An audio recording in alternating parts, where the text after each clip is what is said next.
January 2, 2026, Friday. Narito pong muli ang Batang Pista para magbigay ng mga tips at giya para sa pakarera ng Philippine Jockey Club, kung saan meron po tayong 7 pakarera na magsisimula sa ganap na alas 5 ng hapon. Tara, umpisa na po natin. Race number 1, the start of winner take all, covering races 1 to 7, with a distance of 1,200 meters. 3 all and above maiden race, placers, and non-placers. Dito po sa race number 1, pampremera ko po entry number 5, Noquit. Si Noquit po ay may 2 takbo pa lamang, last November 6 sa kanya pong Novato race. Dito po sa Philippine Jockey Club, sa distance 1,200 meters, pupunta na ng preba, 117.4. Pero ang latest run niya po ay sa kanya pong barrier race. Last December 13, dito rin po sa Philippine Jockey Club, sa distance 1,200 meters, at siya po yung na ng preba, 114.4. Panigundo ko po, couple entry number 4, Amber Moon, na uling lumabang po sa kanya pong actual race. Sa distance 1,200 meters, dito po sa karera ng Philippine Jockey Club, at siya po yung preba ng 114.2. Last November 26, nang siya ay pumangatlo, sumakabay sila Left in the Rain at Black Prism. Ang kanya naman pong couple entry, 4A Rodeo Drive, ay uling lumabang po sa kanya pong actual race. Sa Philippine Jockey Club, sa distansya 1,200 meters, last December 18, siya po yung nagpreba ng 114, sarado, ang siya ay pumang-apat. Sumakabayan sila Justifiable Show at Concrete Solution. Good luck po. Race number 2, the start of Pick 6, covering races 2 to 7, with a distance of 1,400 meters. Pinacom rating based handicapping system race class 5, 17 to 41 split. Dito po sa race number 2, pampremera ko po may magandang panalo nakaraan under Jackie Charles race na rin. Entry number 4, Mr. Bond. Si Mr. Bond po yung lumaban last December 24 dito po sa karera ng Philippine Jockey Club. Sa distansya 1,300 meters at sa point na ng magandang preba, 122.4. Nung tinalo niya ang mga kabayan sila Old Forest at Sky Magic. Panigundo ko na rin po entry number 2, Fearless, na huling lumabang po last December 27. Dito po sa karera ng Philippine Jockey Club, sa distansya 1,400 meters. At sa puwentala ng preba, 130.8. Nang siya ipumang 5, sumakabay sila Margot at Tawi-Tawi Island.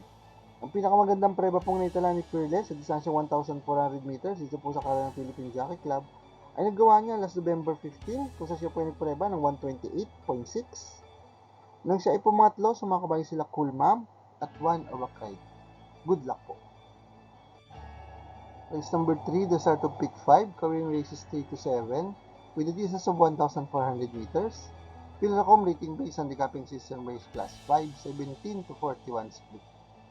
Dito po sa race number 3, solo ko na po entry number 4, Galloping Ghost. Si Galloping Ghost po ay lumaban last December 18 sa distansyang 1,200 meters. Dito po sa karerang Philippine Jockey Club at sa point na magandang preba, 113.4. Nang tinalo niya, ang mga kabayan sila Rule the World at Marengo. Good luck po.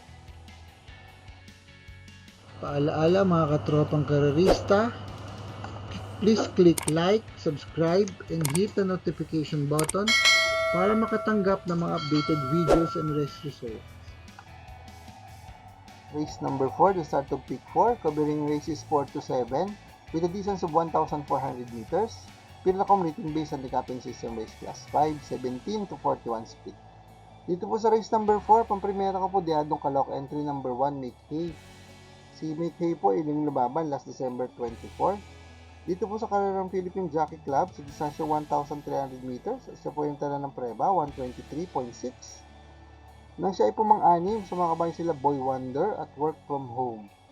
Nandun din po sa laban ng entry number 4 na si Malibu Bell na pumang-apat naman po at nagtala na mas magandang prebang 122 sarado. Ang pinakamagandang preba pong natala ni Make Hay sa distansyang 1,400 na paglalabanan nila ngayon dito po sa Philippine Jockey Club ay nagawa niya last November 30 at siya po ay nagpreba ng 130.4. Nang siya ay pumang-pito, sumakabay sila Cool Mom at Color Blast. Panigundo ko naman po entry number 3 na may best time dito, Queen Margot, na uling lumabang po last December 24. Sa distansyang 1,300 meters, dito po sa karera ng Philippine Jockey Club at sa puwetara ng preba, 121.8. nang siya ay nasigundo sa nanalong kabayan si Bright Mind. Pero bago po yun, last December 13, dito po sa karerang Philippine Jockey Club, sa distansyang 1,400 meters, so po ito na, pinakamagandang preba rito sa laban na to, na 128 sarado. Nang tinalo niya ng malayo, ang mga kabayan sila Tawi-Tawi Island at One of a Kind. Nandun din po sa laban na entry number 4, Malibu Bell, na pumang-anim at nagpreba lamang po ng 130 sarado. Pantersero ko na rin po, entry number 4, Malibu Bell. Good luck po.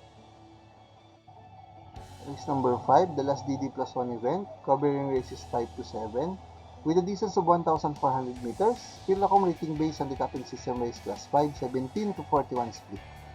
Dito po sa race number 5, ang primero ko po Diado Calooc, entry number 6, Seychelles. Si Seychelles po ay huling lumaban last December 12 dito po sa karerang Philippine Jockey Club. Sa distansyang 1,300 meters, so po yung na magandang preba, 120.6. Nang siya ay pumangatlo, sumakabayan sila Bahandi at She's Royal. Ang huling panalo niya pong naitala dito po sa karerang Philippine Jockey Club ay nagawa niya sa distansyang 1,200 meters. Last November 12, kung siya po ay nagpreba ng 114.4. Nang tinalo niya ang mga kabayan sila Levitating at Malibu Bell. Panigundo ko na rin po, may best time dito, entry number 5, Aman Saman. Aman Saman po ay huling lumaban last December 24. Sa distansya 1,400 meters, siya po yung talanamang ng preba, 130 sarado, dito po sa karerang Philippine Jockey Club. Kung siya po ay pumang-apat sa mga kabayan sila Captain Det at River South. Pero bago po yung last December 13, siya nga po yung talan ng best time dito na 127.4. Sa distansyang 1,400 meters dito po sa karerang Philippine Jockey Club, nung siya ay nasigundo, sa nanalong kabayong si Amaran. Kung di ko po pantasero, Diadong Calooc entry number 4, Push My Luck, nuling lumaban naman po. Last December 13, dito po sa karerang Philippine Jockey Club, sa distansyang 1,400 meters, at siya po yung talan ng preba, 129.4. Nang siya ay pumang-apat, sa mga kabayan sila Queen Margot at Tawi-Tawi Island. Pero last November 30 po, sa pares sa distansya at karirahan, sa point na mas magandang preba, 129 sarado. Nang siya ay pumangpito, sa mga kabayan sila Gavel at Monument. Good luck po. Race number 6, the penultimate race with distance of 1,400 meters. Pilacom rating based on the capping system race class 4, 42 to 56 feet. Dito po sa race number 6, pang-primera ko pong veteran stakes race campaigner, entry number 3, Flaming June. Nauling lumaban po last December 14 dito na po sa karerang Philippine Jockey Club. Sa distansyang 1,600 meters, siya po yung tala ng preba, 143 sarado. Nang siya ay pumangatlo, sa mga kabayan sila Open Billing at High Dollar. Ang huling laban niya po nagtila sa distansyang 1,400 meters ay nagawa niya po sa karerang Metro Manila Turf Club. Last October 3, kung siya po ay nagpreba ng 124.6. Nung siya ay nasigundong dikit sa nanalong kabayan si Bid for Fame. Panigundo ko po, imported horse entry number 5, Frosty Raven, na uling lumaban po last December 21. Dito po sa karerang po ng Metro Manila Turf Club, distansyang 1,400 meters, at siya po yung talan ng preba, 126.4. Nang siya ay pumang-apat, sa mga kabayan sila Lucky Mama at Sonic Clay. Ang pinakamagandang preba niya naman po na itala sa distansyang 1,400 meters dito po sa karerang Philippine Jockey Club. Ang nagawa niya last November 30, kung siya po ay nagpreba ng 125.4. Nung siya ay nalyamado, ngunit na segundo lamang sa nanalong kabayang si Spreewill. Kunin ko po rin pong pantersero kung sakali pong di malucha, entry number 4, si Rice na uling lumabang po last December 24. Dito po sa karerang Philippine Jockey Club sa distansyang 1,400 meters. At siya po ay nagtala ng best time rito na 125 sarado. Nang tinalo niya ng malayo, ang mga kabayan sila Gamer Winner at Brown Missile. Nandun din po sa laban na yun na entry number 2 na si Buntay Shore na pumang-apat naman po at nagpreba naman po ng 126.2. Good luck po. Race number 7, the last race of the day with a distance of 1,400 meters. Pilacom rating based on the capping system race class 4, 42 to 56 feet. Dito po sa race number 7, pang primero po entry number 8, Mendel Bell, na uling lumaban po last December 24. Dito po sa karerang Philippine Jockey Club sa distansya 1,400 meters, sa point na lamang ng preba, 129.6. Nang siya ay pumangwalo, sa mga kabayo sila Speed Dancer at couple entry niya na si Upscale Bell. Pero bago po yun, last December 18, dito po sa karera ng Philippine Jockey Club, sa distansyang 1,200 meters, siya po yung tala ng magandang preba, 112.4, nang siya ay nasigundong dikit sa nananong kabayo si Vici. Panigundo ko na rin po, entry number 4, Melania, na uling lumaban po last December 26. Dito po sa karera ng Philippine Jockey Club, sa distansyang 1,200 meters, siya po yung tala ng preba, 113.6, nang siya ay pumangpito sa mga kabayo sila Authentication at Ghost.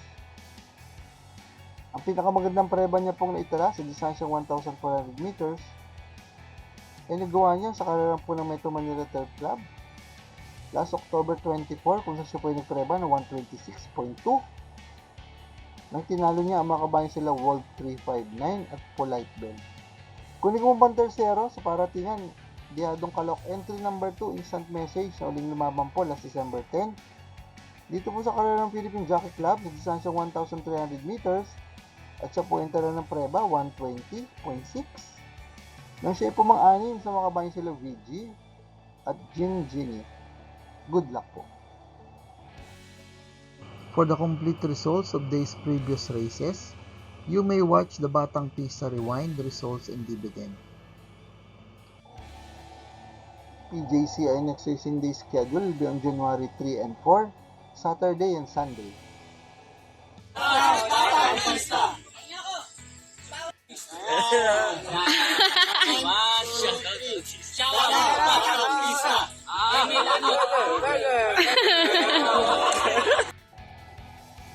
Shoutout po natin ating mga kapisa na sina Sir Alberto Ramos, Sir Ven Ampere, Sir Bobby Salsos, Sir Nestor Pulintan, Sir Richard Co, Sir Max Co, Sir Bernie Angeles, Sir Jose Doji Nilo, at Sir Nestor Pulintan. Shoutout din po sa Sleep Tips, ang info ni Mar. Happy New Year po to everyone! At maraming salamat din po sa ating mga bagong subscribers at mga kapista. Sa mga isa pong makatanggap na updated race results and dividends at mga sa karera, please like, share, and subscribe sa ating Batang Pista channel. Click the notification bell para makareceive ng mga bagong videos. Paalaala mga kapista, ng karera po ay tinlibangan lamang at gamitin lamang pong sobra sang ayon sa ating kakayanan. Good luck and happy racing to all!